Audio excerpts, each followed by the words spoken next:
Sous la présidence de Sir Justice Arthur Draper, s'ouvre mon procès. Il fait très lourd, orageux. Il doit soulever sa perruque pour s'éponger. La salle est pleine à craquer. Monsieur le Président, nous désirons que le témoin s'abstienne de tout commentaire et ne réponde que par oui et par non. Par oui et par non, je veux bien, moi. Silence, l'honorable témoin vous a bien compris. Veuillez poursuivre l'interrogatoire. C'est un document sonore de la BBC. Darling, les micros et les caméras sont interdits au tribunal. J'aurais juré que c'était un original. Vous avez raison, c'est un enregistrement pirate, grâce au micro d'une collègue. Et c'est vous qui avez constaté le décès d'un nouveau-né du sexe masculin. Oui. Docteur Figgins, l'accusé vous a bien déclaré qu'il avait pratiqué lui-même cette piqûre sur son fils, et de façon préméditée. Oui. La mort n'a pu survenir en d'autres circonstances. Non. Et il est indubitablement certain que l'accusé est le père de la victime. Pardon. Oui. En définitive, avez-vous une raison de douter que l'accusé soit le père de la victime? Non. Je vous remercie. Oui. La parole est à la défense. Docteur Figgins, vous avez examiné le petit cadavre. N'avez-vous pas déclaré « ce n'est pas un enfant, c'est un singe » ? Oui. Êtes-vous toujours de cet avis? Oui. Le médecin légiste a-t-il confirmé cet avis? Oui. Vous êtes donc d'avis que l'accusé n'a pas mis à mort un être humain, mais un petit animal? Oui. Je vous remercie. La parole est à l'accusation. Le médecin légiste a conclu, lui, qu'il s'agissait d'un meurtre sur la personne d'un enfant. Oui. S'il eût partagé votre avis, aurait-il conclu en ce sens? En opposition, votre honneur. Alors, le témoin peut-il nous dire comment, s'il pensait que la victime n'était pas humaine, comment il a pu rédiger la déclaration de décès d'un enfant nommé Gary Ralph Templemore? Hein? La Cour attend votre réponse, docteur Figgins. J'ai droit à combien de syllabes? Veuillez... Silence, silence, silence. Veuillez répondre. Veuillez répondre, docteur. Comme biologiste, je puis penser que la victime répond au caractère simiesque, et comme médecin, rédiger un acte de décès dès lors qu'un acte de naissance figure à l'état civil. Vous avez la parole, monsieur l'avocat de la défense. Docteur Figgins, si vous aviez été sollicité par l'accusé, non pour constater le décès de la victime, mais sa venue au monde, auriez-vous accepté de déclarer cette naissance à l'état civil? Jamais de la vie, j'aurais refusé. Comme vous auriez fait pour un chat ou pour un chien. Exactement. Si je vous comprends bien, docteur, les circonstances vous ont amené à dresser un acte de décès pour une créature à laquelle vous n'auriez jamais accordé un acte de naissance. Il était 3 heures du matin, notre Ah non, honneur. non, il était 5 heures. Mais peut-être pourrez-vous éclairer la Cour par vos connaissances zoologiques. La victime est notoirement le produit d'un croisement. Pour que, comme vous le pensez, ce produit soit un singe, ne faudrait-il pas que l'un des parents, au moins, soit un singe aussi? Voilà qui sort un peu du domaine de la médecine. Toutefois, je vais essayer de vous répondre. Eh bien, Milord, tous les croisements peuvent se tenter avec des chances de réussir pourvu que les races, les espèces et même les genres soient suffisamment voisins. Ah, ça, je ne vous comprends plus, docteur Figgins. L'un des critères de la définition de l'espèce, n'est-ce pas que 2 individus d'espèces différentes ne peuvent avoir de progéniture, ayant un être humain pour père et pour mère une femelle d'espèce humaine, elle aussi? Un enfant peut-il être un singe? C'est une hypothèse parfaitement concevable, Milord. Une observation de Darwin a montré que chez les canards, le croisement de 2 races domestiques donne un canard sauvage, ou presque. Ah. Le métissage a tendance à ne développer que les caractères communs aux 2 parents. Dans le cas qui nous préoccupe, l'enfant peut avoir rassemblé sur lui les caractères communs au paranthropus et à l'homme. Et ainsi, ressembler davantage au singe qu'à ses parents. C'est cela. Mais il a pu se passer encore autre chose, Milord. Il peut y avoir eu une télégomie. Cher président La Cour et Draper, messieurs les jurés ce seraient n'était heureux pas un d'apprendre procès ce qu'est la habituel. télégomie. C'est précisément ce qui l'a passionné, amusé même. La télégomie Amusé et l'influence du premier mâle sur les rejetons ultérieurs d'une même femelle à la production desquels il n'a pu participer. Le fait est nié comme absurde par les biologistes, mais il continue d'être admis par les éleveurs. Le cas le plus célèbre est celui de la jument de Morton. Elle fut saillie d'abord par un zèbre et donna un métis. Puis elle fut saillie par des étalons de la même race qu'elle, mais continua de donner des poulains zébrés. Vous pensez donc qu'on ne peut tirer aucune conclusion certaine, ni même probable, concernant la nature plus ou moins humaine de la petite victime, du fait qu'elle a été engendrée par un homme? Le témoin suivant est le docteur Bulbrough, médecin légiste. Docteur Bulbrough, Vous entendez le procureur Minchep lui poser les premières n'est-ce questions. pas l'autopsie de la petite victime en présence du docteur Figgins. En effet, oui. Et il vous a sans doute fait part, pendant l'opération, de certaines remarques sur sa constitution. Oui, bien sûr. Avez-vous conclu, comme lui, qu'il s'agissait d'un petit singe? Non.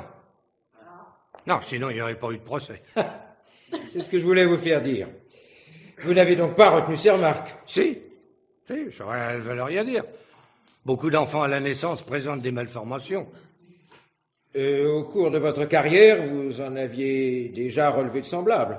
Les malformations à la naissance sont rarement semblables.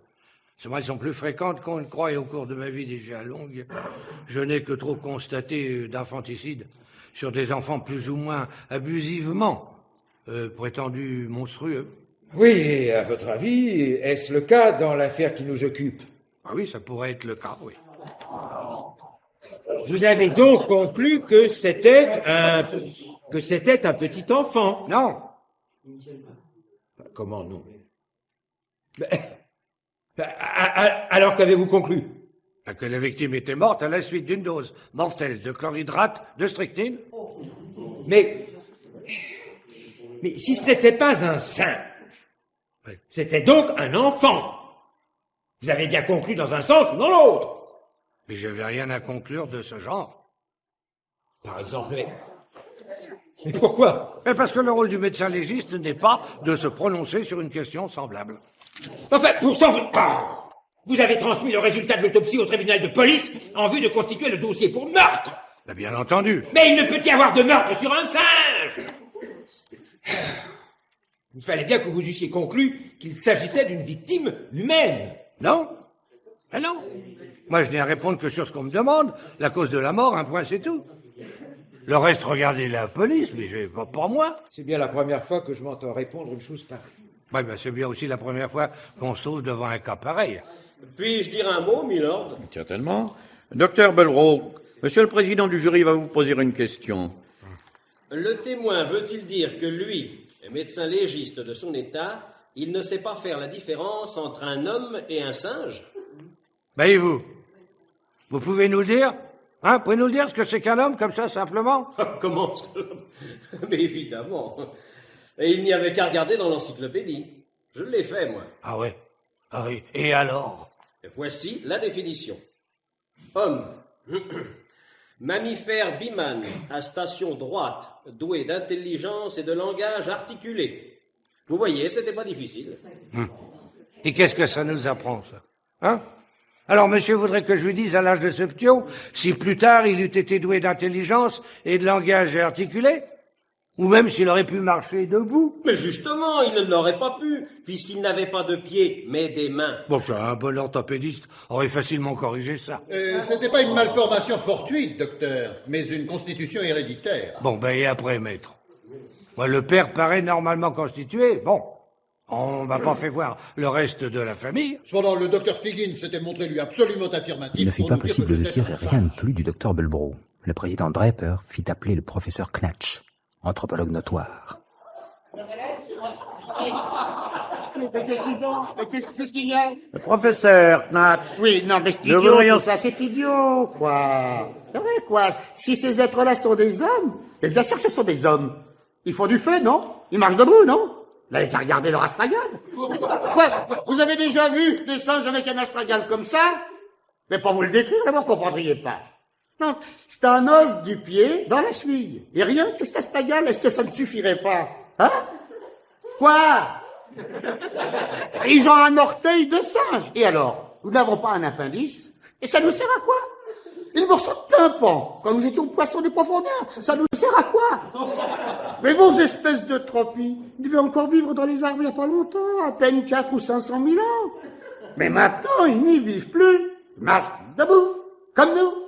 C'est vrai, des souvenirs du singe, mais nous en avons tous. Mais, regardez, les enfants qui apprennent à marcher. Hein? Mais ils marchent encore sur le bord extérieur de la plante du pied, comme l'orang-outan. Ah, ce sont des singes alors? Et regardez le gros orteil des pédales actuels, s'articule en varus à pouvoir vous ramasser par terre une pièce de 6 pence. Mais alors, ce ne sont pas des hommes alors?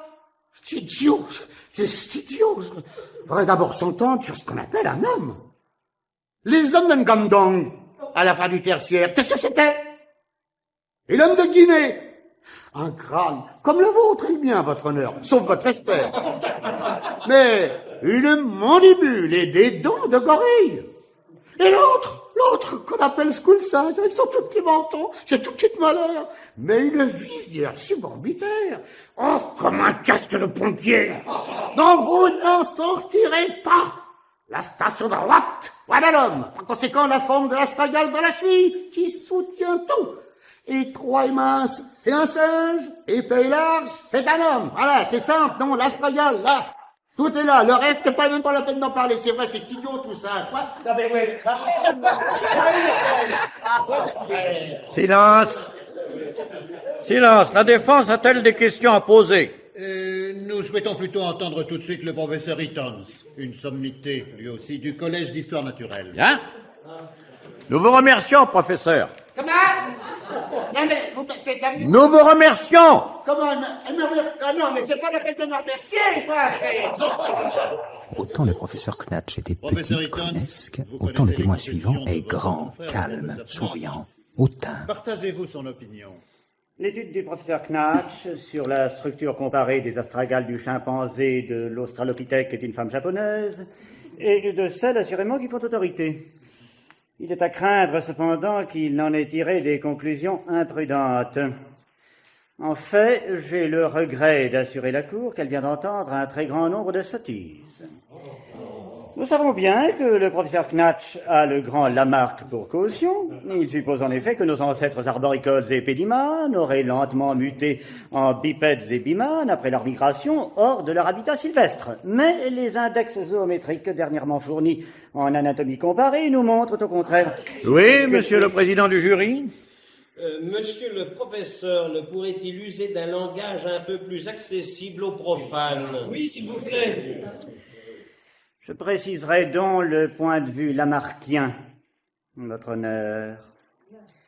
Selon cette théorie, nos grands-pères vivaient dans les arbres, comme les singes, et comme eux, avaient 4 mains, pour pouvoir se suspendre aux arbres, n'est-ce pas? Puis, selon cette école, ils en descendirent pour chasser. Et peu à peu, leurs mains devinrent des pieds, pour mieux marcher sur le sol dur.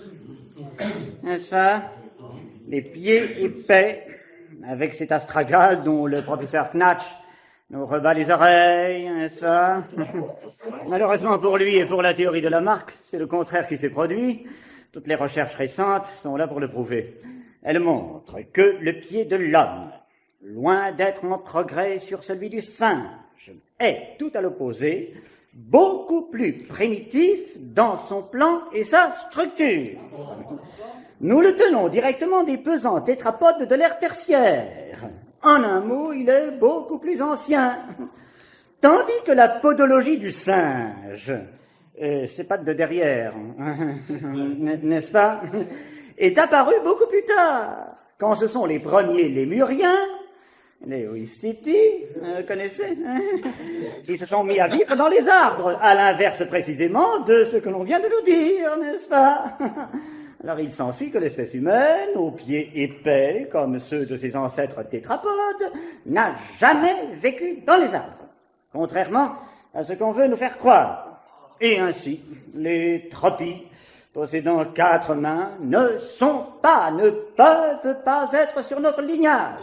Et même si parfois ils se tiennent debout, ils ne peuvent pas être des hommes. Ce sont des singes.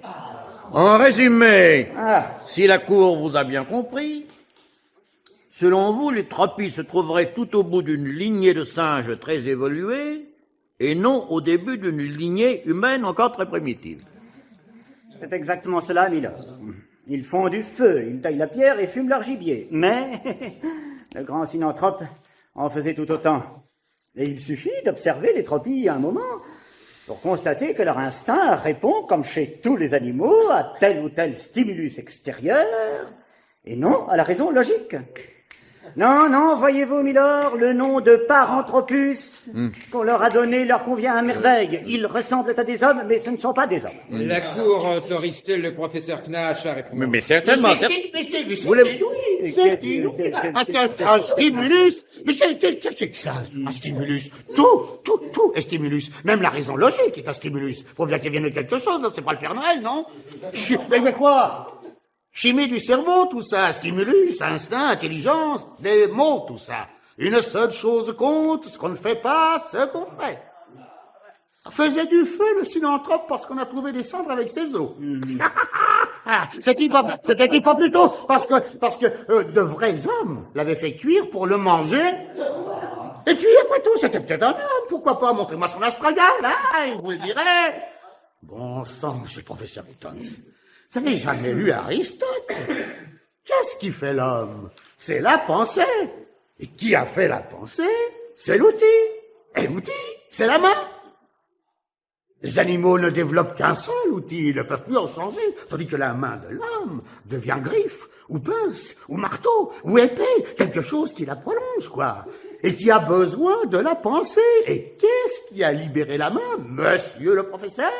C'est la station droite, à quatre pattes, pas de main, et pas de main, pas de pensée. Donc, la pensée, c'est la station droite. Par conséquent, qui a fait la pensée? C'est l'astragale. Un pauvre Justice Draper, il ne savait plus. Il avait envie de rire comme le public, mais aussi d'écouter la réponse La du main Pence. a fait la pensée. J'espère que mon cher et éminent confrère me permettra de soutenir le contraire. C'est la pensée qui a fait la main. Voilà la vraie formule d'Aristote. L'homme a des mains parce qu'il pense. Eh ben, Et que, les tropies ont des mains, non? les singes aussi. Mais Mais parce qu'ils pensent, peut-être. Et qu'ils se tiennent debout, peut-être. Qu'est-ce qu'il dit, tiens? les singes aussi. Mais ils n'ont pas encore commencé à se servir de leurs mains à des fins intelligentes. C'est pourquoi leur station n'est pas encore droite. Les tropies se tiennent droit, donc ils ont commencé. Donc ce sont des hommes. Ça ne suffit pas. Et qu'est-ce qui va pas encore? Vous le savez bien, professeur Knash. Il faut tout un ensemble. Sur les 1065 caractères anatomiques relevés par Claes sur l'homme et les différentes espèces de singes, 750 sont communs à tous. Un peu moins de 300 sont particuliers à ce que nous nommons l'Homo sapiens. Donc, qu'il manque un seul de ces caractères spécifiques, serait-ce un seul tendon, une seule vertèbre, et nous n'avons plus affaire à l'homme proprement dit. Les dents alors? Et l'homme de Néandertal? Il n'était pas du type Homo sapiens. On l'appelle homme faute de mieux. Et alors? Les Védas? Les Pygmées? Les Tasmaniens? Les Boshimans? Je suis navré pour eux.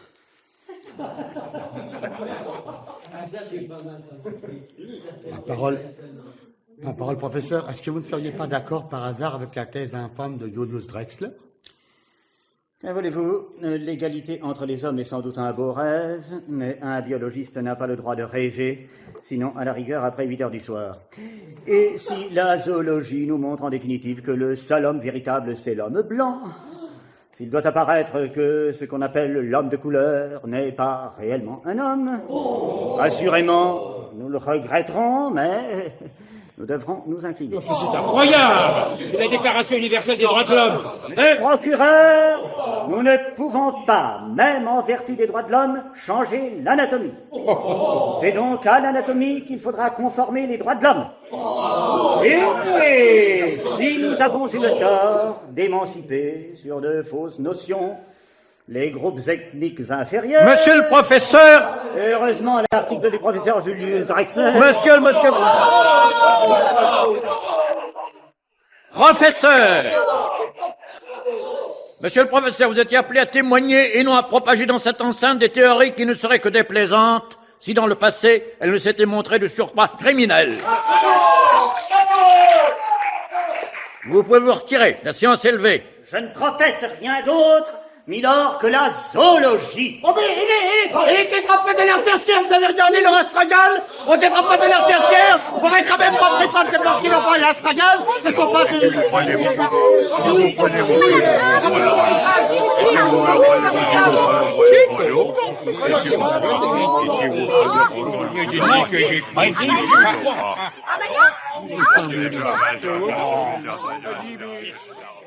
Vous voulez faire une émission sur ces fameux tropies?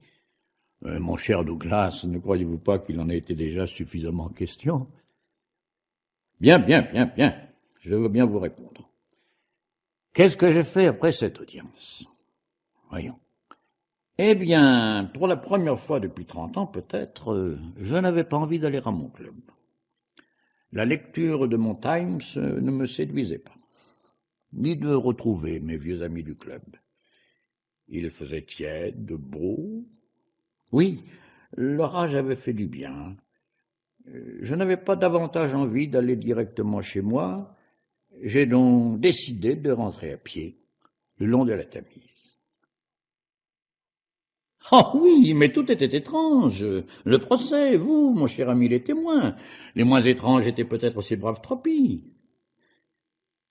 Vous, mais par votre silence obstiné. Oh, j'ai tout de suite compris les raisons pour lesquelles vous aviez suscité ce procès. Seulement, c'est l'accusation qui défendait votre point de vue, alors que la défense tendait à soutenir le contraire, pour sauver votre tête. C'est pas étrange, ça? Ah si, j'étais monté contre vous un peu. Quand un témoin disait c'est un homme, vous disiez c'est peut-être un singe. Et si le suivant disait c'est un singe, vous disiez c'est peut-être un homme. C'était exaspérant et dangereux vis-à-vis des jurés. Comment, vous comptez utiliser des enregistrements originaux? Mais comment ferez-vous? Vous n'allez pas me dire que vous avez osé enregistrer le procès? Ah, j'ai eu peur. Très astucieux. Vous mélangerez le document sonore et la reconstitution. Et qui jouera mon rôle? Pas un trop vieux. J'avais une autre raison de vous en vouloir, parce que, mon cher Douglas, à cause de vous, je retombais dans les questions sans fin qu'on se pose à 20 ans. Et figurez-vous que c'est en considérant un Bobby planté à son carrefour que je me suis demandé... Eh bien, parce que j'ai éprouvé pour lui presque de la tendresse. Je le voyais solennel, réglant la circulation avec des gestes, au ralenti. Et je me suis dit, toi, tu sais qui tu es. Tu penses, je suis un policeman, et tu sais de quoi il s'agit. Il doit t'arriver de penser aussi, je suis un citoyen britannique. Mais combien de fois dans ta vie t'es-tu dit, je suis une personne humaine? Cette pensée te semblerait certainement trop vague, et si tu n'étais que cela, tu te sentirais flotter dans l'air. Oh, mais vous avez raison, Douglas. Vous permettez que je vous appelle Douglas. Vous avez raison, je suis tout pareil à ce policeman. Si l'on me demande qui êtes-vous, je réponds moi aussi par un juge ou un fidèle sujet de Sa Majesté. Il est tellement plus facile de définir un Anglais, un quaker, un policeman, un travailliste ou un juge qu'un homme. Un homme, simplement. Et il est diablement confortable, nécessaire, de se sentir quelque chose. Mais je vous dis, cher ami, grâce à vous, j'avais 20 ans. Oui, grâce aussi à ce Bobby. Il m'a mis sur la voie. Mais ce sont les propos de mon adorable épouse qui devaient, au cours d'un dîner étrange, corroborer une idée encore confuse. J'ai redit étrange, comme c'est étrange, oui, vraiment. Ce policeman, donc, qui réglait la circulation, m'a mis sur la piste. Il faut faire ceci. Il ne faut pas faire cela. Ceci est permis. Ceci est interdit. Et au fond, me suis-je dit, il serait à l'aise chez les sauvages. L'observance des tabous ne le tourmenterait pas. Oui, c'est le commencement de la sagesse. Le tabou nous sert de référence. Tu ne tueras pas, Tu tendras l'autre joue, tu traverseras entre les clous. Tout ce que nous avons envie de faire naturellement. Le tabou, c'est l'antinature. Oh, mais je ne dis pas de mal des tabous. Ce que votre silence obstiné dans votre box des accusés m'obligeait à redécouvrir, c'est que rien de nos exigences civilisées, de nos interdits, n'est fondé sur une base irréductible, une définition de l'humain. Et les interdits non fondés, qu'est-ce que c'est? Mais mon cher petit Doug, vous ne pensez pas qu'il y en a ras-le-bol, comme dit notre jeunesse? Étrange? Un dîner étrange, il vous a dit ça? À quoi pouvait-il bien faire allusion? Ah, si ça peut vous faire plaisir. Mais je ne pense pas que ça passionnera les foules. Eh bien, après la première audience de votre procès, mais j'y avais assisté, bien sûr, j'étais assise à côté de votre Francis. Vous ne pouvez pas vous en souvenir, vilain menteur, vous n'y avez pas accordé un seul regard. Ah, que les héros sont désagréables. Mais si, vous êtes un héros, mon petit Doug, mais si, et vous le savez bien. J'y suis! Je sais pourquoi il vous a dit un dîner étrange. Ma sauce à la menthe était complètement froide, c'est ça. Ah, ça va mieux. Et où en étais-je? Ah oui. Donc, je suis rentrée directement du tribunal ici. Mon époux, lui, n'est rentré qu'à 20h, comme à l'accoutumée. Et pour le détendre, j'avais fait servir son plat préféré. Non, merci, Rosalinde, merci. Vous n'en avez pris qu'une fois, Arthur. Votre gigot bouilli est un délice, mais je n'ai pas grand faim. Un peu de sauce à la menthe, alors vous en raffolez. Non, merci. Du thé? Oui. J'espère beaucoup que vous ne condamnerez pas ce jeune Temple mort. Ce serait une bien mauvaise action. Mais ma chère amie, cela ne nous regarde ni vous ni moi. Oh. La décision appartient tout au jury. Oh, Arthur, vous savez bien que le jury vous suivra si vous voulez. Je serais bien fâchée pour cette petite Francis. Sa mère était une vieille amie de ma sœur aînée. Cela ne saurait peser en aucune façon. Naturellement. Pourtant, c'est une enfant charmante. Ne serait-il pas horriblement injuste de lui tuer son mari? Mais enfin, Rosalinde, la justice de Sa Majesté ne peut prendre en considération... Je me demande quelquefois si ce que vous appelez la justice... Je veux dire quand la justice n'est pas juste. Je me demande... Ça ne vous tourmente jamais? Si vous voulez le savoir, oui. Mais j'avais 20 ans, avant d'être nommé juge. J'ai résolu ce tourment depuis longtemps. Voilà qui clôt la discussion, mes chers amis. D'ailleurs, de quel droit l'enverriez-vous à la potence? Mais, cher ami... Vous savez bien qu'il n'a tué ensemble qu'une toute petite bête. Comment? Au contraire. Personne ne peut dire encore justement... Mais voyons, tout le montre bien. Quoi? Qu'appelez-vous tout? Ce que je sais, ça se voit tout seul, non? Enfin, par exemple. Quoi? Qu'est-ce qui se voit? Vraiment, je suis stupéfait. Parce que je sais... Par exemple, tenez, ces tropines n'ont même pas de gris-gris au cou. Des gris-gris? Quelle idée! Est-ce que vous portez des gris-gris, vous? Bien sûr que j'en porte. Notre anneau de mariage, par exemple. Et cette broche que je me suis achetée chez Freeham & Peabody. Avez-vous jamais regardé une vitrine de Freeham & Peabody? N'est-ce pas plein de gris-gris? Oui, ça je le reconnais. Et vous-même, mon ami, votre belle perruque, n'est-ce pas un gris-gris aussi? Oh, ce n'est pas pour me moquer, mon ami, pas du tout. Chacun a les gris-gris de son âge, je pense. De beaux bijoux, ou une auto rapide, ou l'ordre de la Charretière, demandez à vos ancêtres. Et les peuples aussi, il me semble. Les jeunes, les plus sauvages, leurs gris-gris sont les plus simples. Aux autres, il faut des gris-gris plus compliqués.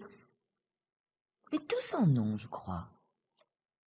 Oh, voyez-vous, les tropines n'en ont pas. Il faut bien des gris-gris dès que l'on croit à quelque chose, non?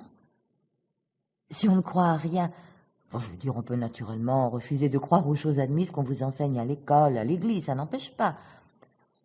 Même les esprits forts qui prétendent ne croire ni à Dieu ni à diable, nous les voyons chercher. Non?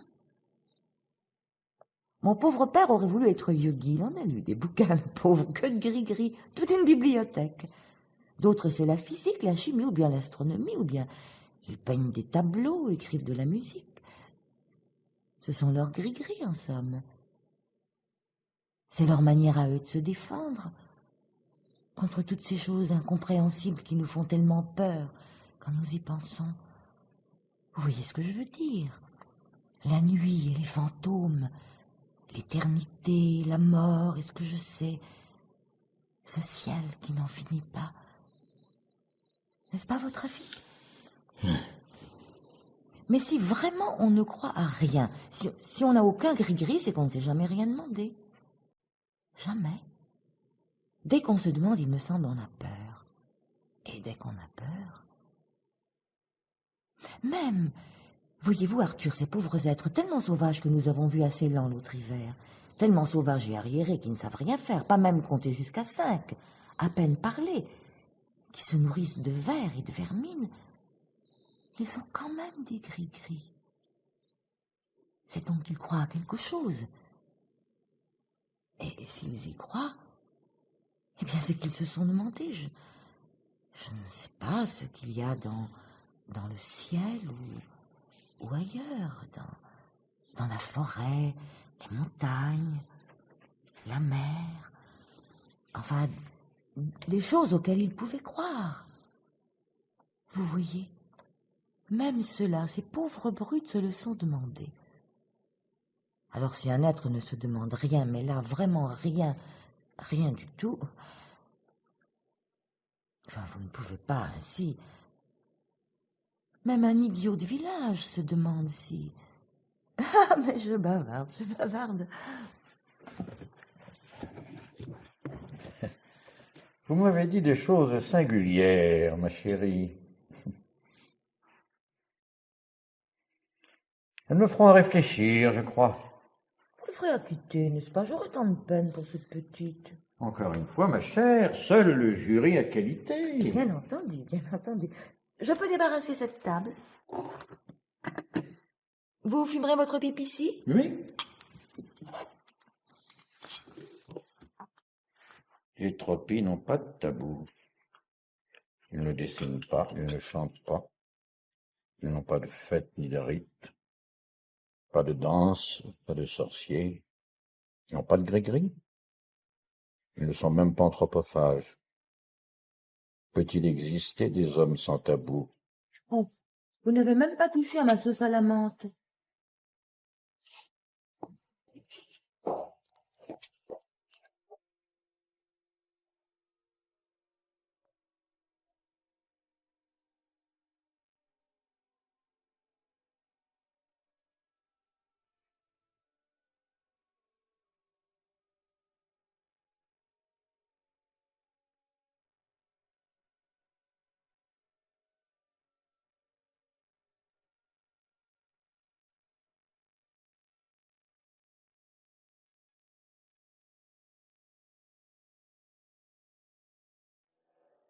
À l'audience suivante, les dépositions de 2 anthropologues, toujours cités par l'accusation, augmentent la confusion.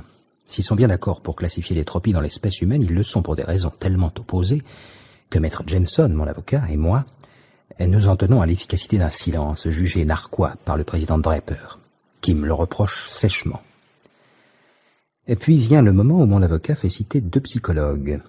Le professeur Rampol, grand spécialiste de la psychologie des primitifs, et le capitaine Thorpe, fameux pour ses études sur la psychologie des grands singes. Professeur Rampol, chez un être vivant, par quel trait, par quel signe, pouvez-vous distinguer la raison, le raisonnement le plus élémentaire, mais le distinguer absolument de l'intelligence animale? Grande question. Oh là! Grandissime question. Il y a quelques mois seulement, je vous aurais répondu le langage. Mais grâce aux travaux suscités par ces Tropis, justement, et dont rend excellemment compte le père Dilligan, j'ai compris que le langage n'est qu'un moyen de communication. Ce qui est important, c'est le besoin de communiquer, ce que l'on veut communiquer. Là réside la différence, la spécificité. Et surtout, pourquoi on veut communiquer, non? Exactement, milord.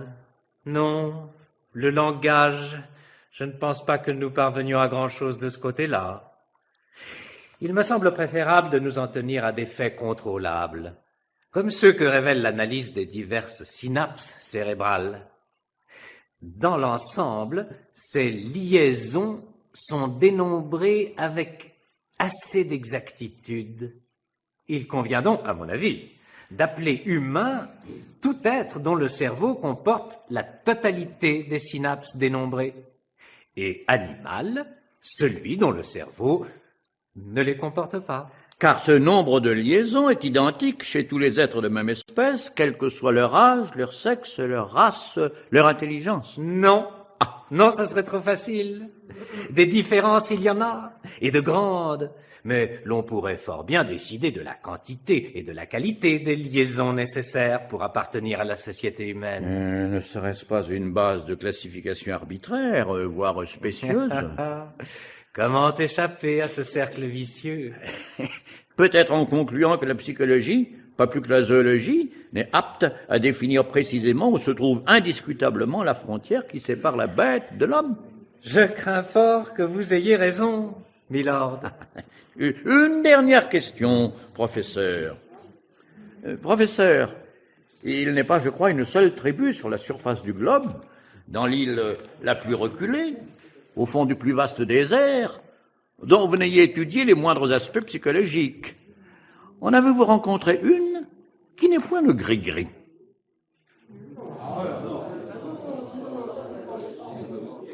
Oh oui, Douglas. Je me souviens très bien que Sir Draper avait lancé un petit coup d'œil malicieux en notre direction. En notre direction, Frances? Oui, Lady Draper, Sibyl et moi étions ensemble, vous savez bien. Professeur Rampol, voulez-vous que je répète ma question? Nullement, votre honneur, nullement. Simplement, je suis surpris. À la fois par votre question et par ma réponse. Mais prenez votre temps, professeur. Inutile, votre honneur. C'est non. Jamais.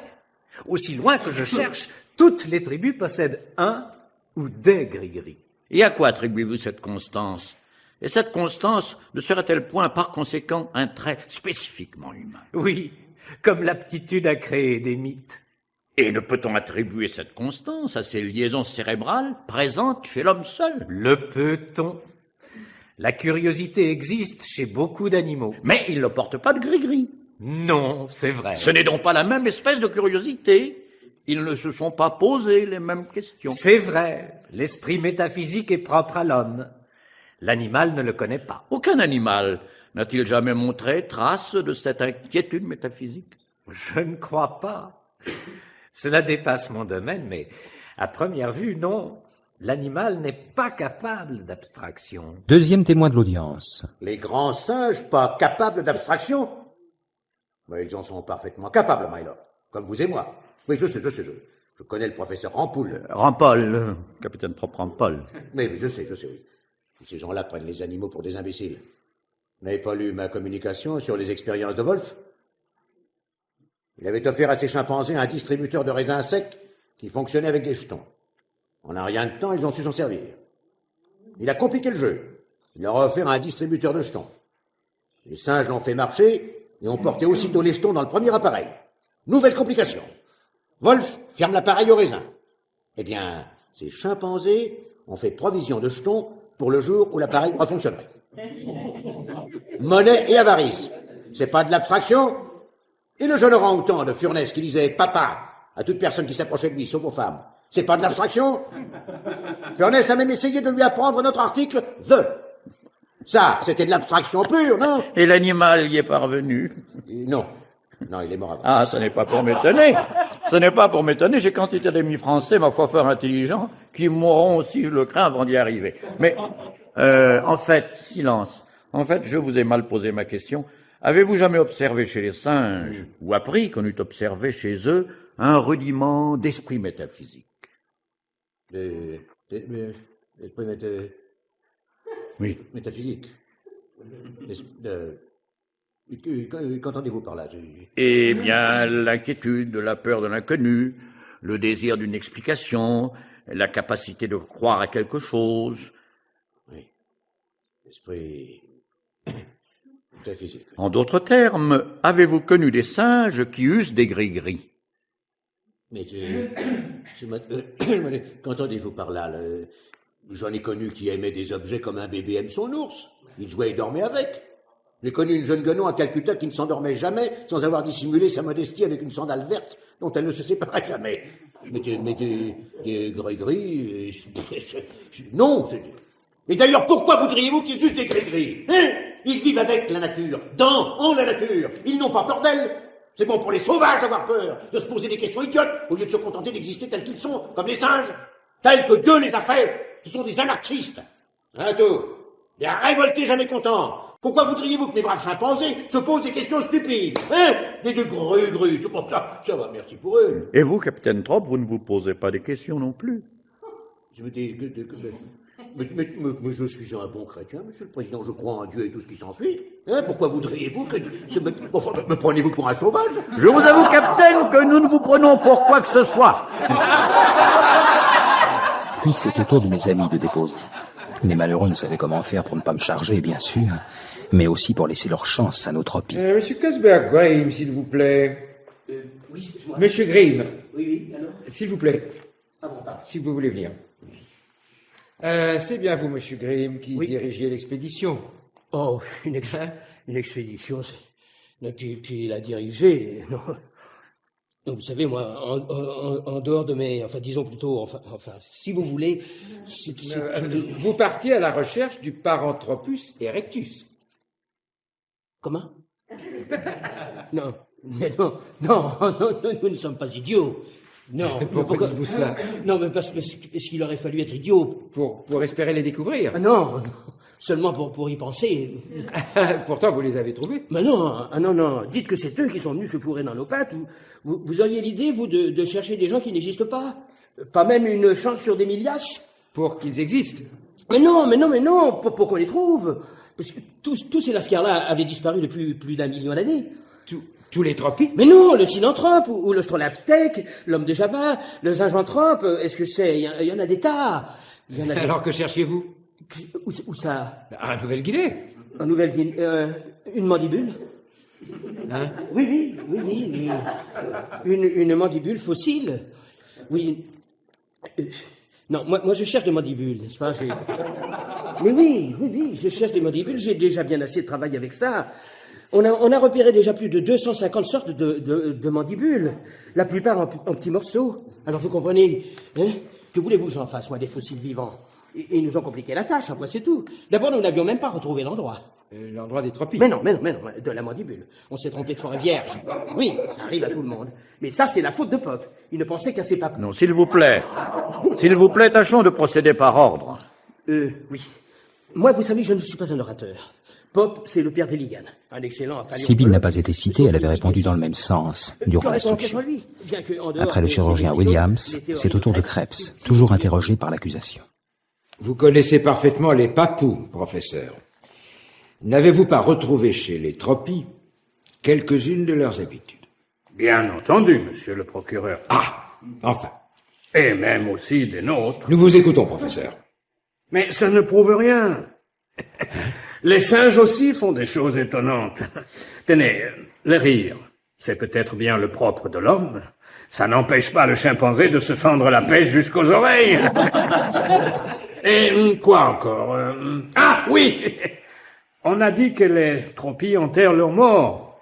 À la vérité, les foutent dans des crevasses avec des pierres par-dessus, c'est tout. Le père d'Illigan, bénédictin. Mon père, le professeur Rampol nous a dit que les questions de langage sont votre affaire. Et à votre connaissance, les tropies savent-ils parler entre eux? Et que voulez-vous une fois de plus qu'on vous réponde? Qu'est-ce que c'est qu'un langage? Un assemblage de sons formant des mots, c'est-à-dire des symboles. Combien de sons? Combien de mots? Les Grecs, voyez-vous, ont longtemps et vainement disputé pour savoir combien, au minimum, il fallait de cailloux pour former un tas. Était-ce 3, 5, 7, 9 ou davantage? Les Chinois ont 60 000 mots, nous en avons 30 000. Les Zoulous en ont 7 ou 8 000. Les Bochimans 5 ou 600. Tout en bas de l'échelle, les Védas de Ceylan en ont 200 ou 250, qu'ils débitent à la queue leu sans la moindre ébauche de syntaxe. Est-ce encore un langage? Cependant, mon père n'est-il pas établi que tous les langages humains se distinguent des langages animaux par la présence ou l'absence d'une même structure fondamentale? Oui, mais c'est trop simple aussi. Expliquez-nous cela. Bon. Prenons le chinois et l'allemand. Le chinois est monosyllabique. Selon qu'on prononce aïe ou ya, la même syllabe, signifie soit l'embonpoint, soit général en chef. De sorte que l'obésité du général en chef se dira par le doublé « Aïe, ya !» Alors qu'en allemand, langue agglutinante, pour dire la même chose, on aura besoin d'un seul mot, Oberbeffels, Aberdick, Beul, Schischgeit. Oberbeffels, Aberdick, Beul, Schischgeiten, c'est toutefois un peu plus long. Si ces deux langues-là ont une structure fondamentale commune, on ne la voit pas tellement bien. Chez les tropies, j'ai pu identifier jusqu'à présent 118 cris ou modulations distinctes, ayant chacun sa signification. Était-ce assez pour affirmer qu'il parle? Ou bien en faudrait-il 150? Ou bien suffirait-il de 100? Garner a pu distinguer chez les chimpanzés plus de 60 sonorités diverses. Est-ce qu'il parle? On en distingue 40 chez le corbeau. Nous sommes dans le plus parfait arbitraire. Mais ces sonorités, comme vous dites, chez les tropies, sont-elles des cris ou des mots? S'ils disent simplement « ouï, ouï, ouï, ouï, ouï » quand ils se font mal, ou « oh là là » quand ils sont contents... Et s'ils disent « zut et vite et stop et pipi poids », est-ce que ce sont des cris ou des mots? Et quand en Amérique, vous lisez en grosses lettres sur une station-service « Hit car wash », ici mange auto-lave, est-ce encore du langage articulé? L'Américain moyen limite son vocabulaire à 300 ou 400 mots.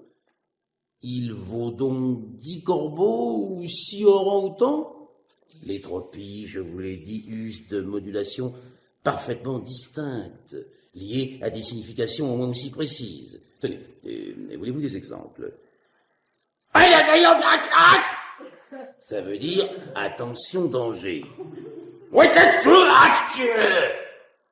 est passée ma femme? Ou ma femelle? Celui qui touche à ma viande, je l'assomme. Est-ce là un langage? Oui, il me semble. Mais quand le rossignol fait qu'est-ce que vous croyez qu'il veut dire? Eh bien, c'est la même chose que les papous quand ils font sur leur tam-tam. Top, top, top, top, top, tarataka, pop, top, top. Autrement dit, il y a des renards dans le coin. Ah non, non, pardon, prof. Ça, ce sont les chacals, non, les renards, c'est... Oh, oh, oh, oh. Ah oui, d'accord. Oui. Eh bien, les tropies, eux, font rarourou arara. Vous voyez bien que du tropie au négrito, en passant par le rossignol, on change seulement de clavier. Et remarquons le pluriel, hein. Tuit, un renard. Titiut, des renards. Et les tropies, arou, cracra. Et les négritos. Je n'infligerai pas à l'auditeur qui avait écouté le réquisitoire que prononça le procureur de la couronne, Sir C.W. Minchet. Devant un meurtre que je n'avais jamais nié, il ne pouvait que réclamer la loi du talion. J'avais tué, je devais mourir. Je passerai également sur le fait qu'il réclamait pour moi le châtiment suprême afin de ne pas priver mon geste de sa dignité douteuse. Mais je vous ferai entendre en entier la plaidoirie de mon avocat. La parole est à la défense. Conformément aux vœux de l'accusé, nous n'avons pas l'intention de prononcer de plaidoirie.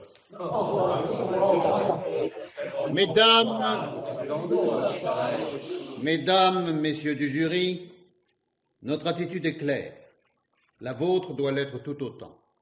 Nous ne demandons ni grâce ni pardon, nous refusons votre indulgence. Oui, qu'on nous entende bien, nous la refusons.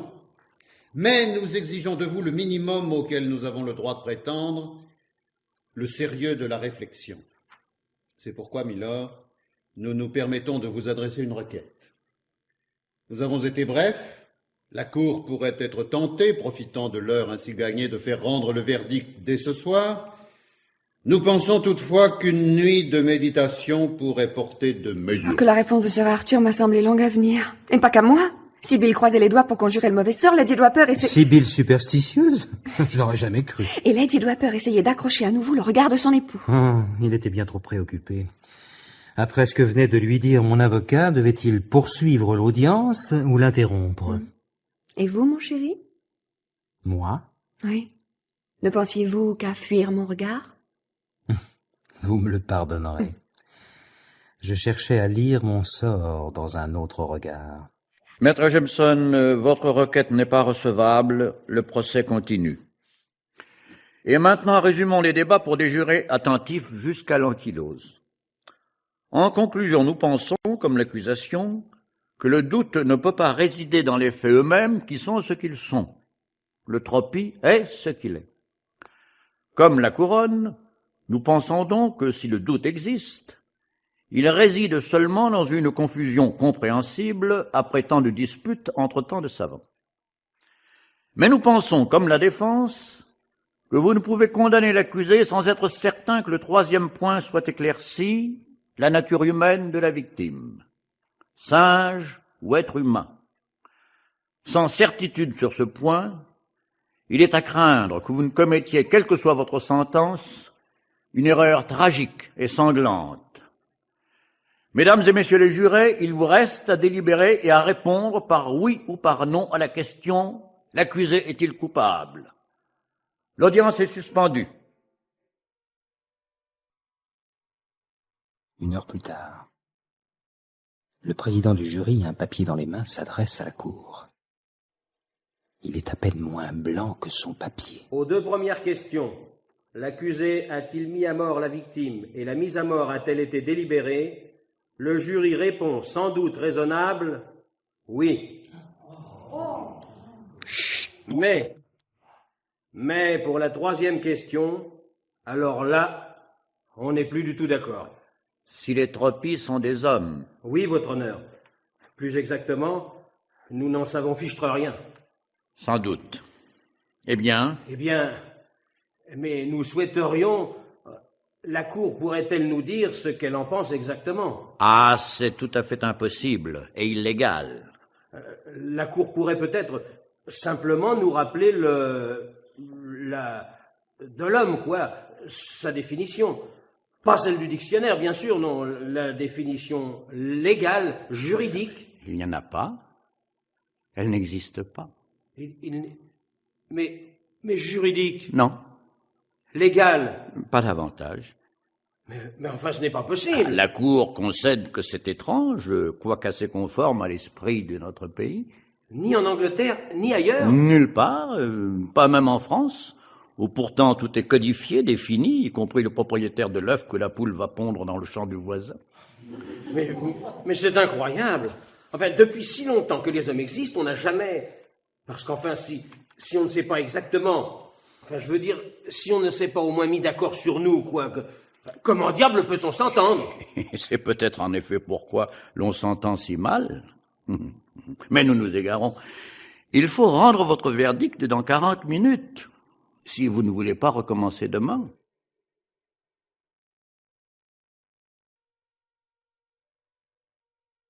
« 20 minutes plus tard. Nous n'arrivons à rien. Nous sommes... 2 sont pour, 3 sont contre, et tous les autres, alors... Et moi...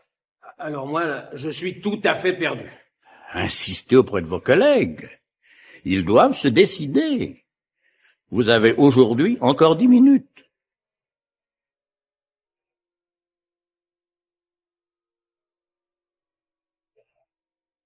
« 10 minutes plus tard.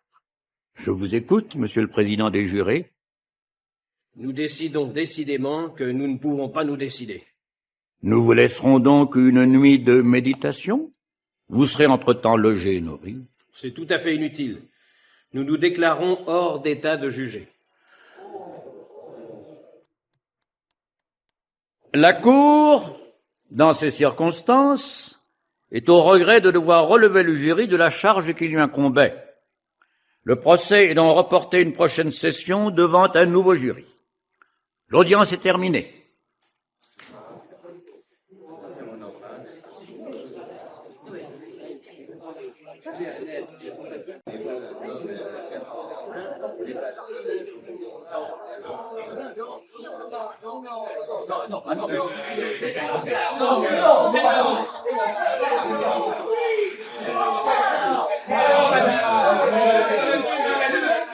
Je ne sais pas si jamais un tribunal anglais avait abrité un tel chahut. Moi, je n'entendais rien.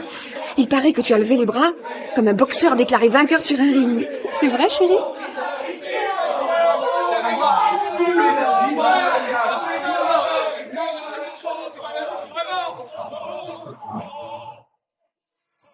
Oh, ça n'a guère tardé. 4 jours et demi, après la fameuse audience, le lord du sceau privé me prie de venir le voir. Pensez-vous à son club? Par conséquent, je savais qu'il serait question de tout sauf de justice. Le whisky de ce club est excellent, je vous le recommande. Avec des glaçons? Merci, mon cher ministre, je le prends sec.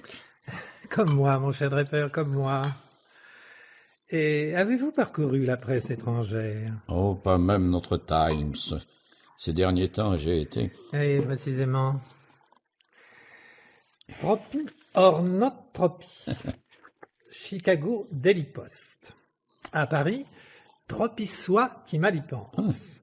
À l'Est, on ironise sur les dilemmes de conscience où la justice bourgeoise enferme ses malheureux jurés. Mais partout, on reproche à la justice britannique de s'enfermer dans un formalisme qui lui interdit de s'exercer. Excellent, non? Excellent, oui. Était-il réellement impossible d'obtenir un jugement sérieux? Mais on ne peut obliger un jury à se décider. Mais avez-vous exercé réellement votre influence? Dans quel sens?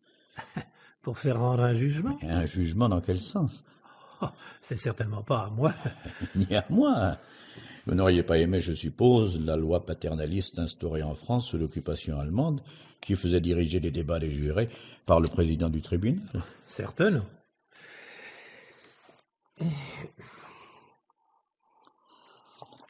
Que pensez-vous qu'il se passera la prochaine fois avec les nouveaux jurés? Très probablement la même chose. C'est impossible.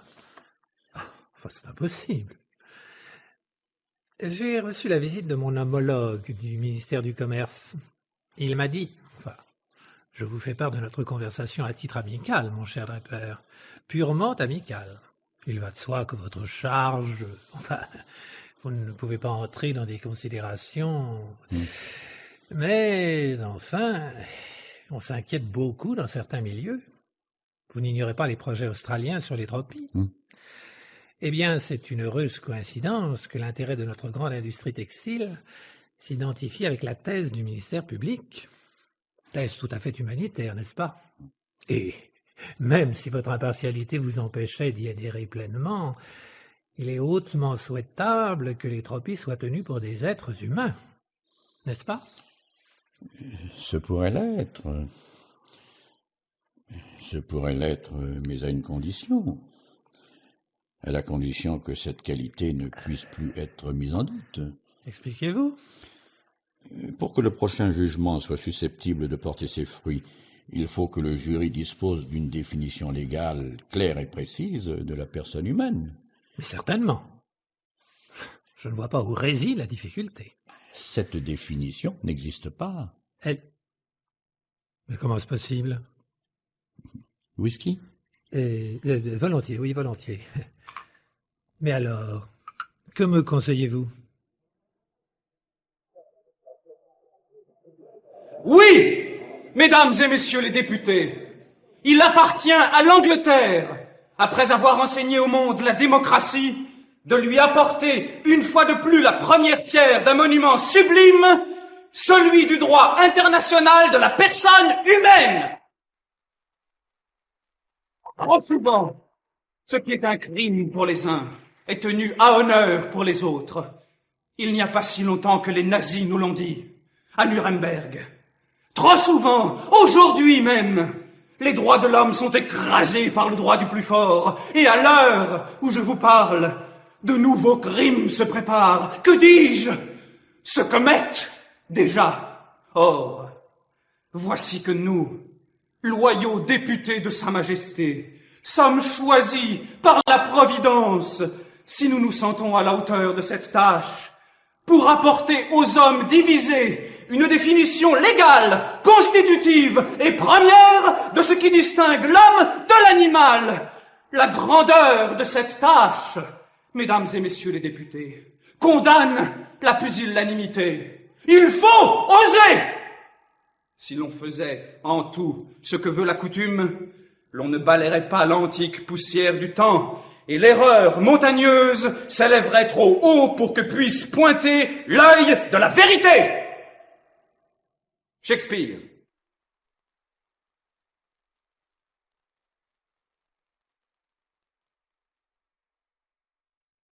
Eh bien, Monsieur Templeman, nous sommes dans la grande salle où se tenaient les réunions du comité sommaire. Qu'est-ce que le comité sommaire? Eh bien, c'est le comité qui fut formé par le Parlement de Sa Majesté après sa décision de constituer un comité pour l'étude d'une spécification de l'espèce humaine en vue d'une définition légale de la personne. Mais pourquoi sommaire? Eh bien, parce que mon honorable collègue du Parlement, Sir Kenneth Sommer, le préside. Qui fait partie de ce comité? Eh bien, des personnalités de tous les horizons politiques, philosophiques ou religieux. Mais pourquoi un comité? Eh bien, parce que le procès, notre procès, cher Monsieur Templemore, étant en cours, j'ai fait remarquer, en ma qualité de parlementaire et d'avocat de l'accusé, qu'il n'était pas souhaitable d'interférer, si je puis dire. Il a plu au gouvernement de m'approuver et de charger un comité de proposer au Parlement les éléments de la future loi. Mais afin de concrétiser tout l'intérêt porté par le gouvernement à ce comité et lui donner un caractère officieux, plusieurs députés, dont moi-même, y siégeront à titre d'observateurs. Quant aux travaux de ce comité, vos collègues de la BBC sont venus en reportage si souvent que vous ne serez pas embarrassés, je suppose, pour informer vos auditeurs. Les résultats de notre première séance, vous me demandez les premiers résultats, en somme. Exactement, Sir Kenneth Sommer. Nous comptons beaucoup sur vos travaux. Sur nos travaux? Oui, la BBC va lancer un référendum sur les tropiques, mais auparavant... Auparavant, il ne faut surtout pas vous hâter, n'est-ce pas? Surtout pas. Parce que voyez-vous, mademoiselle, oui, enfin, puis après tout, je n'ai rien à cacher à nos concitoyens. Le comité que je préside doit être une maison de verre. Mademoiselle, nous avons confronté des opinions intéressantes, certes, mais tellement contradictoires que je crains qu'elles soient inconciliables. Et j'ai peur pour l'avenir, voilà. Peut-être est-ce bon signe? Bon signe, tout c'est. Bien sûr, si tout le comité avait pensé la même chose, vous auriez torché une définition en 2 coups de cuillère à peau. Elle n'aurait été qu'une définition de l'homme occidental. Oh, pas même, mademoiselle. Anglo-saxon, c'est parfaitement vrai. Il nous faudra de la patience, voilà tout. Vous êtes jeune, mademoiselle, intelligente, mais jeune. Moi, oui, enfin bref, la patience n'est pas mon fort. Alors, excusez-moi, pardon. Mesdames et messieurs, nous reprenons nos travaux, veuillez vous rasseoir.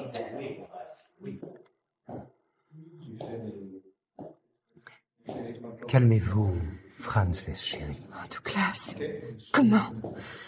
Oh, je suis si inquiète. 10 minutes. La meilleure façon de vous rassurer est d'accepter l'invitation des Draper. Mais enfin, que peut bien me vouloir l'épouse du juge de mon mari? D'abord, il n'est plus mon juge, et il ne le sera certainement plus. Comment le savez-vous? Et il n'aurait pas accepté de faire partie du comité Sommer. Il fait partie... Oh, j'ai tout compris, elle a appris des choses et... Elle veut me préparer au pire. Chut. On peut vous entendre. Pardon, chérie. Pardon. Vous êtes en prison, je viens vous voir, vous avez besoin de réconfort et... C'est moi qui pleure. Frances. Il faut que nous sachions ce que mijote ce comité. J'ai honte de moi. Pour cette fois, vous ne serez pas battu. Oh, je vous amuse. Mais si vous saviez... Frances. Je n'ai jamais vu ainsi. Tu me caches quelque chose. Non. Non, je t'assure. Tu devais nier ainsi devant ton père lorsque tu mentais. C'est terrible, mon amour. Je n'ose pas te dire ce que je pense. Et pourquoi, grand Dieu? Parce que ce que je pense me fait horreur. Je me fais horreur, je suis malade. Tu le seras bien davantage, mon amour, si tu le gardes pour toi. Oh oui. Tu veux que je te dise ce que c'est? Tu n'es plus d'accord avec moi. Si! Oh, cette grille! Ne crois jamais cela, Doug. Promets-moi, jamais. De tout mon cœur. Jamais.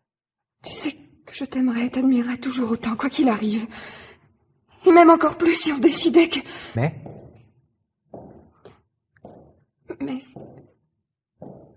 ce ne sera plus la même chose. Qu'est-ce qui ne sera plus la même chose? Je t'aimerais autant, mais plus de la même façon. Cristalline. Pour toi aussi, je serais un assassin. C'était dans ça.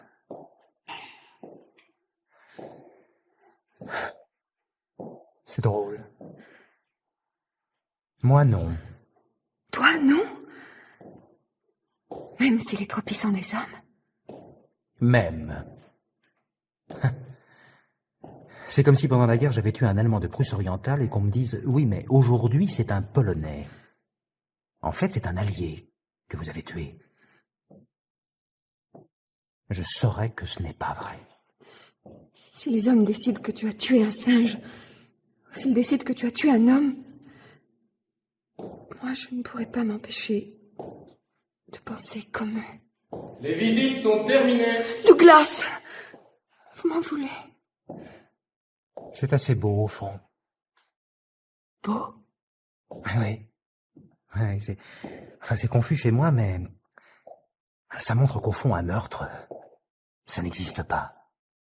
Puisque ça dépend de ce que les hommes, Francis, rien que les hommes, l'espèce humaine, nous sommes si profondément solidaires de l'espèce humaine que ce qu'elle pense, nous ne pouvons pas nous empêcher de le penser avec elle. C'est probablement ça que je trouve beau. Le reste, ma foi, est un détail.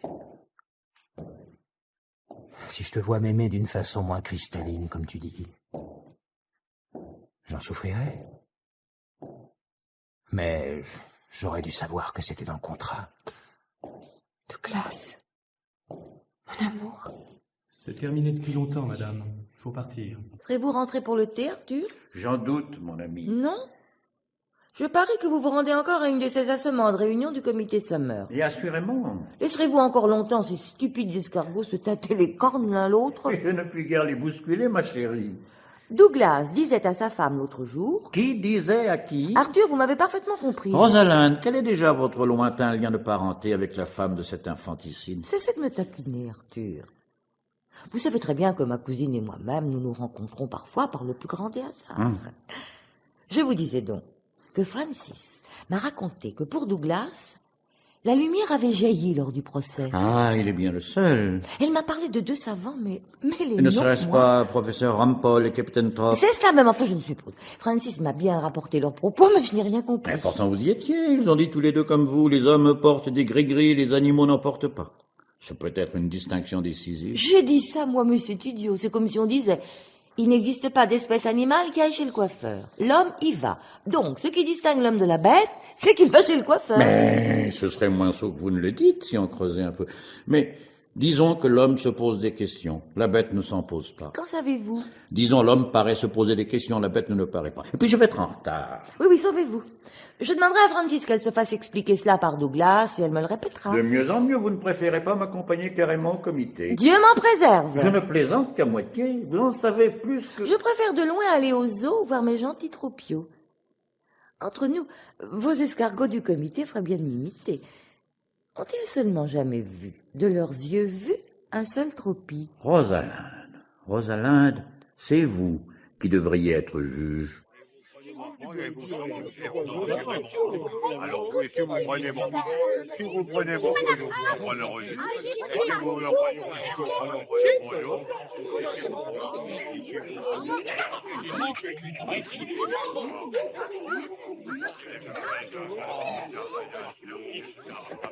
Mais on dirait vraiment des hommes. Qu'est-ce que vous dites, ma petite dame?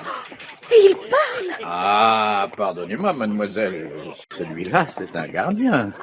Paranthropus erectus, c'est bien ici. Oh, c'est saisissant. Oh, oui. Oh, jamais je ne me serais figuré que... Mais pourquoi leur a-t-on mis des habits? Pour empocher plus de sous avec les visites organisées, au moins. Mais c'est vrai, président Sumner, mais c'est quand même triché, non? C'est vrai. Savoir comment ils sont là-dessous. Tenez, moi j'avais au Bengale une jeune gorille que j'habillais en indigène pour servir le thé.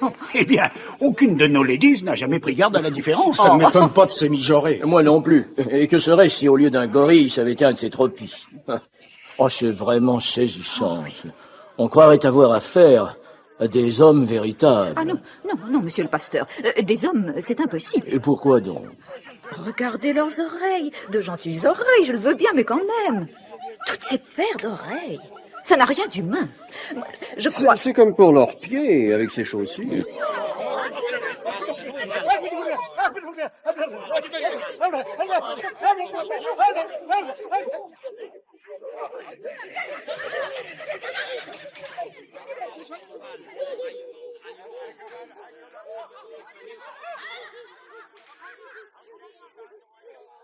Président, me permettez-vous de signaler aux membres de votre comité qu'ils font fausse route? Mais je vous en prie, Sir Draper. Pardonnez-moi, sir, mais j'entends parler de pieds et d'oreilles. Votre tâche, notre tâche, est moins de classer les tropies que de définir l'homme. Mais si personne n'a jamais réussi... Permettez-moi, Président, mais c'est fait, et même très bien fait. Vite alors. Il y a longtemps que notre grand théologien Wesley a montré que ce qui distingue l'homme de la bête, c'est... C'est la raison. Ce n'est pas la raison, trop sujette à l'erreur. C'est que nous sommes formés pour connaître Dieu et que les bêtes ne le sont pas. Mais comment savons-nous si les bêtes ne connaissent pas Dieu à leur manière? J'avais un perroquet... D'ailleurs, moi, je proteste. Je m'en tiens au vieux Francis Bacon. Bonne ou mauvaise, la raison, c'est la raison et je ne sors pas de là. Je dois vous prévenir que si le comité devait adopter une formule où serait absente l'idée de Dieu, je me récuserai immédiatement et quitterai le comité. Moi aussi, si ce devait être encore une de vos damnées bondieuseries. Et allez donc, c'est reparti. Allons, du calme et procédons par ordre. L'un est pour Dieu, l'autre pour la raison. Il doit bien exister un moyen terme. Pour sûr, et simple comme bonjour. Les perversions sexuelles. Le moyen terme est pourtant bien visible. D'un côté Dieu, de l'autre la raison. Dieu, qui dans toutes les espèces a créé des mâles et des femelles, la raison à l'inverse, qui seule permet à l'homme ou à la femme de se passer de l'autre sexe. N'a-t-on pas fondé des sociétés brillantes sur la pédérastie? Oui, le tout est de savoir si ce qui distingue l'homme à vos yeux, colonel, ce sont les sociétés brillantes ou bien la pédérastie. Car j'ai le regret de vous informer, si vous ne le savez pas, que les ménages homosexuels sont chose courante chez les canards. Oh, c'est dégoûtant. Et ça ne fait pas avancer la discussion. Animal raisonnable, voilà l'homme. Et je n'en démords pas. Car combien raisonnable, n'est-ce pas, de tirer le canon pour s'entretuer? Et combien chrétien et charitable de brûler les gens sur des bûchers? Je n'en démordrai pas non plus. L'homme, c'est la foi en Dieu. Connerie de sacristie. L'homme, d'abord, c'est l'outil. C'est son âme. Le travail. Une ascèse. Le social. La méditation. Alors. Ne vous disputez pas, vous êtes tous dans l'erreur. Mais oui, psychologie, théologie, zoologie sont des idées closes, fermées, donc mortelles. L'homme, bien au contraire, est un complexe ouvert qui n'existe que par rapport aux choses, à toutes les choses, et aux hommes, à tous les hommes. Et je vais vous mettre d'accord. Les canons, les bûchers, la guerre, l'église, le social et le reste, qu'est-ce que c'est? L'histoire. L'homme et l'histoire, c'est tout un... Je dois prévenir mon honorable collègue qu'il peut envisager de nous convertir au marxisme, mais s'il désire marxiser le Parlement britannique, la loi risque fort... Il n'est pas nécessaire d'être marxiste pour penser comme le monsieur, mais au fond, ça n'explique rien. Ou alors que le monsieur m'explique pourquoi ce qui se passe chez l'homme ne se passe pas chez l'animal. Qu'est-ce qui est particulier à l'homme? La question est là. Oui, qu'est-ce qui est particulier à l'homme? La méchanceté? La cruauté? L'animal est bon, l'homme est cruel. Parce que le tigre du Bengale, vous le trouvez bon. Et Saint François d'Assise, vous le trouvez cruel? Ce sont des exceptions. Ce sont des stupidités, oui. Parfaitement. Ce sont les hommes qui font l'histoire, mais c'est l'histoire qui a fait l'homme. De il ressort qu'au temps préhistorique, nos aïeux n'étaient pas des hommes. Ah, merci pour eux. Non, vous n'y êtes pas du tout. Alors, qu'est-ce que vous nous proposez? L'art. L'art des cavernes. Les hommes meurent, les civilisations aussi, et que reste-t-il des peuples disparus, même des Égyptiens, des Grecs, des Romains? Les œuvres des artistes. L'histoire est un tombeau. L'homme, c'est l'art, le reste est silence. Très bien. Mais l'art, alors, c'est quoi? Allez, définition. Pas besoin de définir l'art, tout le monde sait ce que c'est. Alors pas besoin non plus de définir l'homme, tout le monde sait ce que c'est. Je ne prétends pas autre chose. Oui, mais nous ne discutons pas pour constater que l'homme n'a pas besoin d'être défini, mais pour nous efforcer de le définir. Sir Arthur Draper, nous voici moins avancés, j'en ai peur, que nous l'étions à notre première réunion. Ah, monsieur le juge, je commence à comprendre vos malheureux jurés. Et moi, à plaindre les prochains? Je ne voudrais pas être à leur place. Pourtant, mademoiselle, vous nous avez peut-être mis sur la voie. Vous devez confondre... Pourquoi ce qui se passe chez l'homme ne se passe pas chez l'animal, avez-vous demandé? Je n'ai fait que répéter l'interrogation. Oui, chère mademoiselle. Mais la différence d'intelligence entre le Cro-Magnon et le singe ne devait pas être bien grande en quantité, mais cette différence a dû être énorme dans son essence, dans leur façon d'être envers la nature. L'animal a continué à la subir, l'homme a dû poser la première question. Écoutez, moi, mon avis, Je crois que... Mais l'animal confondu avec la nature, heureux comme un poisson dans l'eau, l'animal ne peut l'interroger. L'animal fait un avec la nature, l'homme fait deux. Et pour passer de la passivité à l'interrogation, il a fallu une révolte, un arrachement. Et la frontière que nous cherchons, n'est-ce pas cet arrachement à la nature? Animal avant, homme hors nature après? Et si nous étions des animaux dénaturés? Dénaturé? Ce n'est pas ça. Ça explique la pédérastie. Eh non, ce n'est pas ça. Ça me plaît même assez. L'homme... Je vous parle à titre amical, toujours, ne l'oublions pas.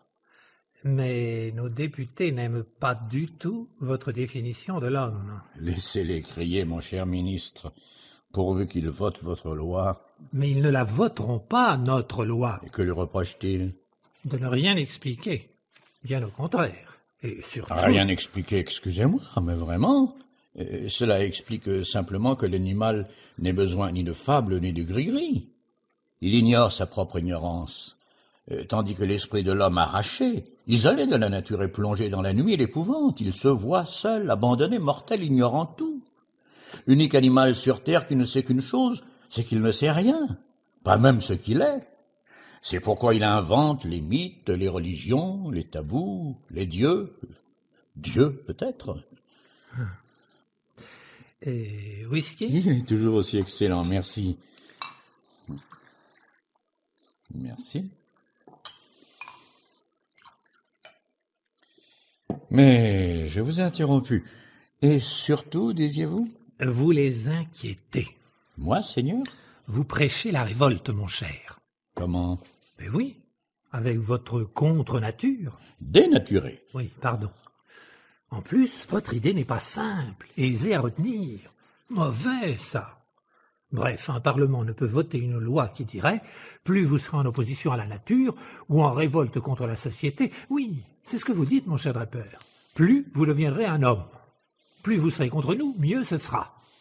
Oh, n'est-ce pas demander beaucoup à d'honorables parlementaires? Et même, faut-il blâmer leur prudence? La démocratie, c'est fragile. Et vous ne buvez pas? Moi, j'en reprends, vous permettez? Remarquez, vous avez peut-être raison, je n'en sais rien. Cela dépasse ma compétence. Mais, devant le Parlement, vous avez tort. Tandis que si nous lui proposons une définition engageante, enfin qui convienne à tous... Mais laquelle? L'esprit religieux. J'ai vu le président Sommer. Tout son comité est d'accord. Même ce jeune homme un peu fasciste, là, vous savez, qui ne jure que par l'art. Naturellement, il faut prendre esprit religieux dans son sens large. Alors tout y entre. Tout. Même la politique. Mais buvez d'eau, mon cher Arthur, vous me ferez plaisir. En somme, c'est ce que vous dites. Exprimez autrement, voilà tout. Vous ne trouvez pas la définition bougrement équivoque? C'est justement ce qui est commode. Et vous pensez que les 110 ou 120 pays membres de l'ONU accepteront l'esprit religieux comme définition de l'homme? Mon cher, nous avons un problème à résoudre qui n'est pas universel, mais beaucoup plus modestement celui du peuple tropi et de notre industrie textile. Exact? Oui, mais... Alors, chaque chose en son temps. Savez-vous, cher Arthur, que c'est un vrai plaisir de discuter à titre purement amical avec vous?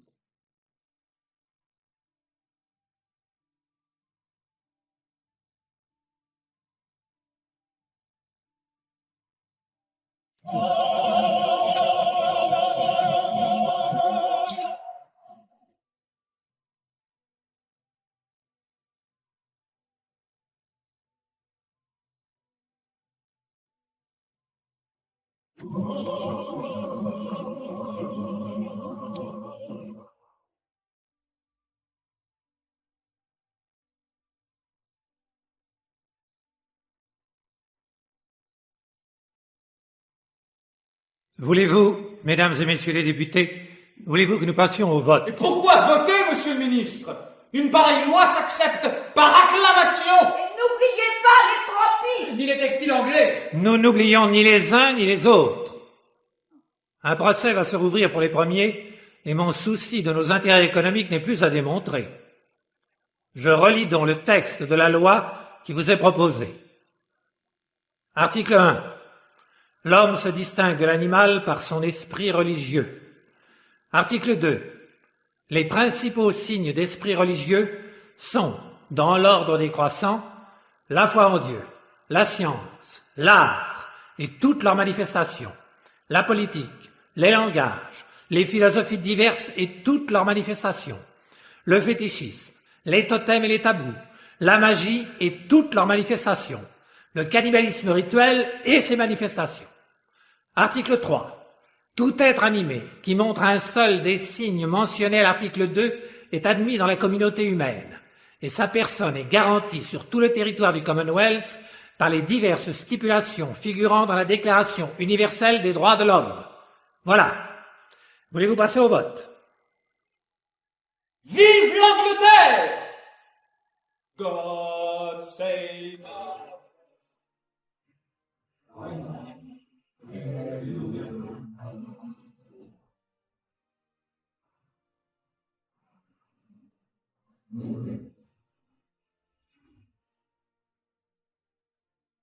God save our grace, the spring of liver Calvary. God save our Queen. Sons of Victorious, and may have glorious.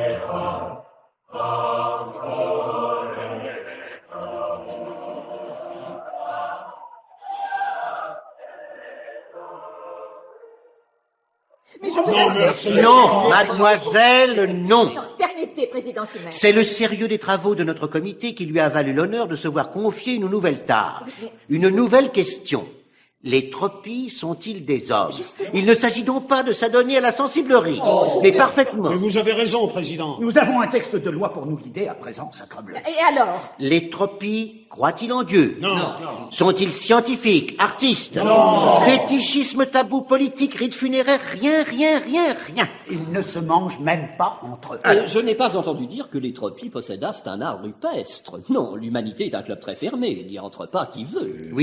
Oui, Sir Draper, vous avez la parole. Le chagrin de mademoiselle fait plaisir à voir. Oh, monsieur le juge, vous aussi. Parce que vous y puiserez certainement de précieuses intuitions. Merci à l'avance. Pour l'heure, sur le conseil de l'accusé, après tout, il a son mot à dire lui aussi, j'ai consulté le professeur Rumpole. Et d'après lui, nous avons certainement laissé échapper un indice de comportement religieux. Ah, je le savais bien. Ah, ça m'aurait étonné. Et lequel? Je préfère laisser répondre les papous. Les papous? Professeur Krebs, vos porteurs papous ont mangé des tropies. Quelle horreur! Ben oui, mademoiselle. Les boucheries étaient fermées ce jour-là. Vous avez raison de railler, professeur. Il y a fort à parier que vos papous s'y sont pris plus humainement que nous dans nos abattoirs. Ouais, nous voilà repartis dans la sensiblerie. Non, je vous en prie, professeur. Oui, mais papous ont mangé du tropies. Pardon. Je ne voudrais pas jouer sur les mots, mais vous dites manger du tropi. J'ai dit, moi, des tropies. Oh, je ne vois pas très bien. Ordinairement, que mangent-ils, vos papous? Ordinairement, comme vous et moi, avec une préparation différente. Mais sinon, manger du tropi, pour eux, ça a été la fête. Le père d'Illigan vous l'a raconté. Ils avaient dansé, chanté. Une vraie cérémonie de cannibalisme rituel. Faisait-il une telle cérémonie à chaque repas ou seulement avec les tropis? Oui, milord. Et encore, pas avec tous. Pas avec nos larbins. Vos larbins? Les tropis qui étaient restés au camp et vivaient avec nous. Simplement pour n'avoir plus qu'à mettre les pieds sous la table. Cela, ils ne prenaient même plus la peine de fumer leur viande, comme faisaient les tropies des falaises. tout cru, tel quel. Alors que les autres faisaient cuire leur viande. Non, il la fumait simplement, même s'il la mangeait tout de suite. J'y pense. C'est peut-être pour ça que mes papous ne mangeaient que du tropi des falaises. Ils avaient un petit goût de fumée. C'est là toute votre analyse? Pardonnez-moi, milord, mais le casse-croûte de mes papous ne m'a pas retourné comme le brave père d'Illigan. C'est la loi du monde, ça. Tuer pour vivre. Justement. Si vous le permettez, je vais vous lire la lettre que m'a remise Douglas Templemore. À l'attention du comité sommaire. Oui, enfin, tout le début, je vous l'ai exposé dans mes questions au professeur Krebs. Voilà. Mettons-nous à la place. Oh, chérie, ce n'est pas vous qui lirez cette lettre à la radio? Frances, chérie, c'est un document BBC. Donc, dans la réalité, c'est le juge Draper qui... Douglas, c'est tout de même vous qui l'avez écrite, cette lettre. Bien. Mettons-nous à la place des papous. Ils ont là devant eux un peuple étrange, mi-singe, mi-homme. Une partie de ce peuple-là paraît constituée d'êtres fiers, soucieux de leur indépendance, et qui se livrent à une pratique en laquelle nos papous savent reconnaître une très primitive adoration du feu, une sorte de pratique religieuse. Et nos papous ne s'y trompent pas. Ils les traitent en hommes, ils les mangent. Quant aux autres tropis, légers, insouciants, qui abdiquent leur liberté pour un peu de viande crue, qui abandonnent même la salaison, une pratique qu'ils suivaient par imitation, ils les traitent en singes. Nous croyons, nous, qu'ils sont dans le vrai. Chez ce peuple, à la limite de l'homme et de la bête, tous n'ont pas également franchi la ligne. Mais il suffit, à notre avis, que quelques-uns l'aient déjà franchi pour que l'espèce tout entière soit accueillie avec eux dans le sein de l'humanité. Vous avez raison, chérie.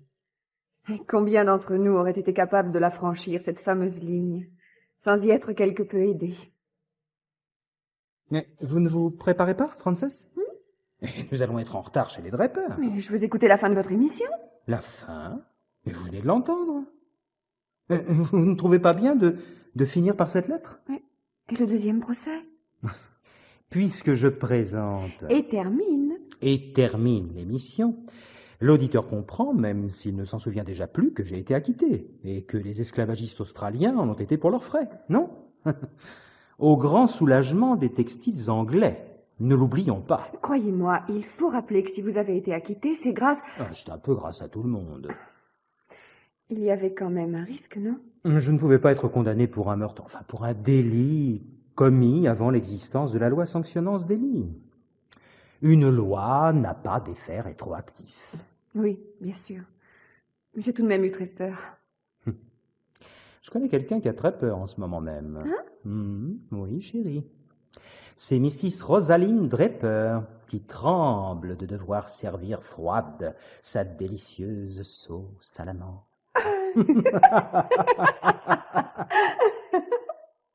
Votre Douglas n'a pas l'air très en forme, je me trompe, Frances? Parlez sans inquiétude, ils prennent leur whisky. Il estime n'avoir pas réussi. C'est pas l'avis d'Arthur. Vraiment? Ah oui. Il pense qu'on a obtenu beaucoup plus qu'il n'était permis d'espérer. Remarquez que moi, ma petite, j'ai probablement là-dessus d'autres idées que vous. Douglas est libre, bravo, et c'est le principal. Quelle idée d'avoir été remué tout ça. Remuer quoi donc, Lady Draper? Appelez-moi Rosaline, mon petit. Croyez-vous que les tropis seront plus heureux d'être des hommes? Ils vont devenir menteurs, cruels, égoïstes, ils vont s'entretuer. Beau cadeau qu'on leur fait là, vraiment. Je crois que c'en est un. Vraiment? Oui. Un très beau cadeau. J'y ai beaucoup pensé. J'ai d'abord eu du chagrin, bien sûr. Vous voyez. Non, pour Douglas.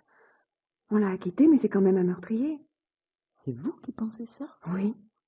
Il a tué un bébé, son fils, avec ma complicité. Toutes les arguties n'y changeront rien.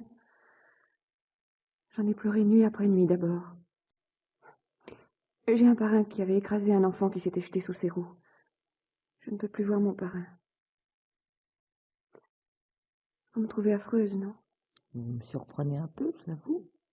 Moi, je me suis trouvée affreuse de trahir Douglas. Et puis maintenant, je trouve que c'est beau. Doug m'a expliqué un jour. J'ai un peu oublié, mais je suis sûre que c'est beau. Cette douleur, cette horreur, c'est la beauté de l'homme.